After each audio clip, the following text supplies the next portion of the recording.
Hello दोस्तों, कैसे हैं आप सब। आई होप कि आप सब अच्छे होंगे, खुश होंगे। तो गणेश विसर्जन के बाद मैंने कोई वीडियो नहीं बनाया था।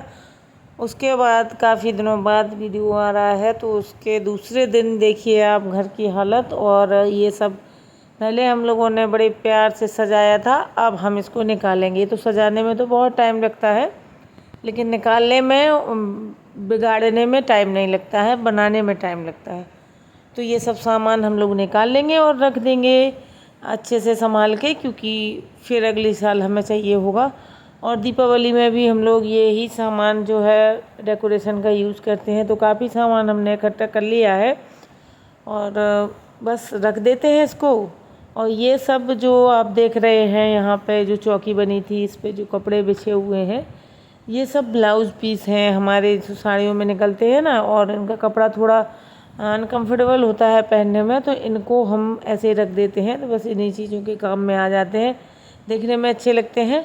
और इस तरीके से सारा सामान हम निकालेंगे और फिर बस जो कहते हो कर देंगे।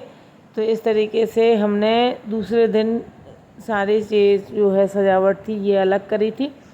और ये दीवार ये सब अलग करने के बाद बहुत ज़्यादा भयानक लग रही थी देखने में, क्योंकि अभी इतने दिनों से 10 दिन से हमें आदत थी इसको ऐसे देखने की। यहाँ पे गणपति जी बैठे हुए थे और बाहर से जब हम आते थे तो अंदर सीधा हमें उनके दर्शन होते थे। ये दीवार दिखती थी, बढ़िया लाइटिंग थी, सब कुछ था, अच्छा लगता था।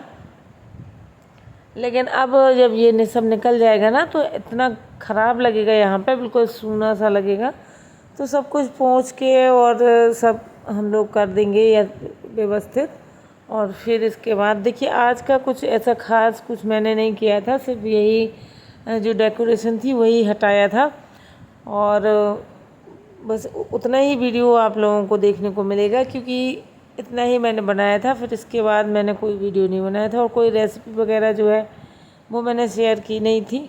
और एक दिन पहले की जो है वो हुआ था, हमारा विसर्जन हुआ था गणपति जी का। तो उसकी बहुत थकावट भी हो जाती है, बहुत काम हो जाता है, फिर तो कुछ करने का मन भी नहीं करता है। तो इस तरीके से मिटाने में टाइम नहीं लगता है, मैंने कहा, और उसको बनाने में टाइम लग जाता है। तो बस अभी आसानी से सब कुछ निकल जाएगा और ये सब समेट के हम लोग रख देंगे। तो यही हमारा विसर्जन के बाद का जो था वो वीडियो था।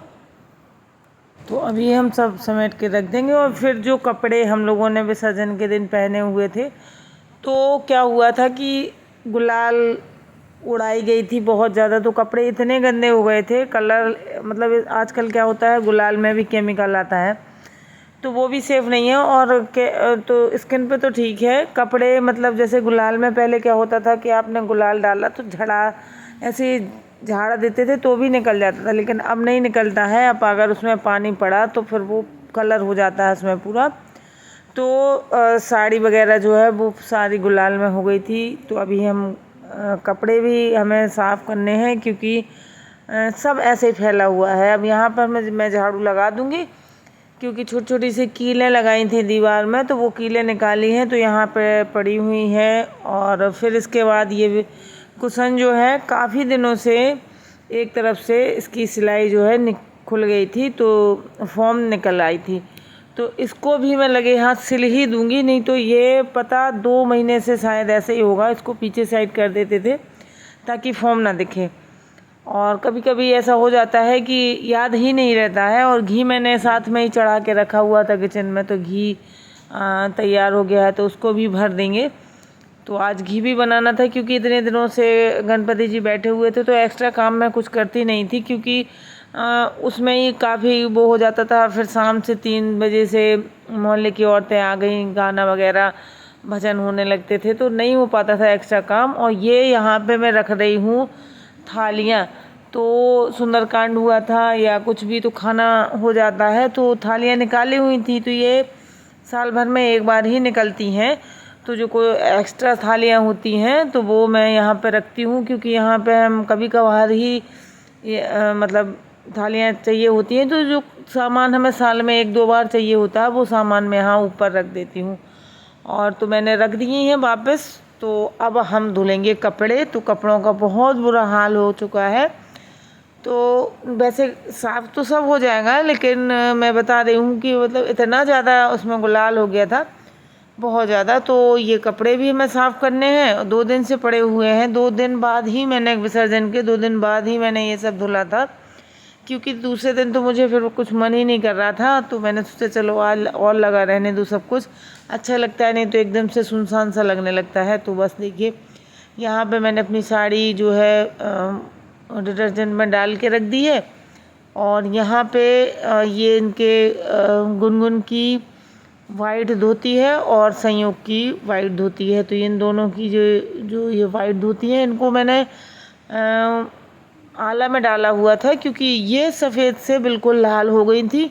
इनको साफ़ करना बड़ा मुश्किल काम था। तो मैंने इसको ब्लीच में, जो लिक्विड ब्लीच आता है, उसमें मैंने डाला हुआ था। तो कॉटन की, जैसे कोई वाइट कलर की ही अगर कपड़ा है कॉटन का, तो उसमें ही ये ब्लीच काम करता है। और बाकी अगर आपने कॉटन के किसी कलर्ड कपड़े में ब्लीच पड़ जाए तो फिर वो उसका कलर निकल जाता है। तो ये दोनों धोती हैं इसकी वाइट थी, तो मैंने आला डाल दिया था। तो ये देखिए बिल्कुल साफ़ हो गई हैं, इनमें मुझे कोई टेंशन की वो नहीं है, कलर इसका आसानी से निकल गया था।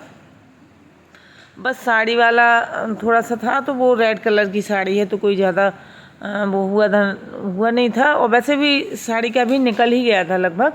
और ये सब मैंने हाथ से ही धुले थे, क्योंकि मशीन में मैं इस तरीके से, जैसे साड़ियाँ हैं और ये वाले कपड़े हैं जो थोड़ी से, जैसे संयोग का कुर्ता था वो, तो मैं इनको लखनवी चिकन का मलमल का कुर्ता था उसका, तो उसको मैं मशीन में नहीं डालती हूँ, क्योंकि मशीन में 2-4 कपड़े हो ही जाते हैं ऐसे, कोई कलर छोड़ता है, कोई कुछ करता है, तो फिर वही टेंशन कलर की। तो मैंने उन सब कपड़ों को हाथ से धुल दिया था। और यहाँ पे मुझे बेडशीट वगैरह जो है वो धुलनी थी, क्योंकि बेडशीट भी 2-3 दिन से डली हुई थी। तो मैंने सोचा चलो इनको भी हम निपटाई देते हैं आज। और जितना काम जितना मतलब जल्दी से जल्दी निपट जाए ना, उतना ही सही रहता है, वरना तो ये फिर ऐसे आलस आ गया कि आज नहीं कल कर देंगे। तो इस आज कल में महीनों ये बेडशीट वगैरह ये इनकी ज़रूरत रोज़ तो पड़ती नहीं है कि आवाज़ नहीं है मतलब। तो ये तो कहो मेरा तो 1-आध महीने ऐसे इसमें ही पड़ी रहती है। फिर कभी जब लगा कि हाँ इसको धुल देते हैं, क्योंकि बेडशीट रोज़ चेंज नहीं होती है। और भी बेडशीटें हैं तो इनका ज़रूरत नहीं पड़ती हो। ये इसने पहना था गुनगुन ने, तो इसमें गुलाल तो लग ही गया था। साथ में ये कॉटन का है, तो इसको क्लीन करना बहुत मुश्किल लग रहा था। मुझे लगा कि कॉटन का है तो इनका कलर भी फेड हो जाता है, तो इसका मैंने स्पेशली ट्रीटमेंट किया था। पहले कलर फिक्स किया, फिर इसके बाद धुला था। तो अगर आप लोगों को कलर फिक्सिंग वाला वीडियो चाहिए हो तो मुझे कमेंट ज़रूर करें, और वीडियो पसंद आए तो मुझे लाइक करें, और जो लोग नए आते हैं वो सब्सक्राइब करें मेरे चैनल को। और यहाँ पर कपड़े धुल चुके थे तो मैं फैलाने आ गई थी बाहर।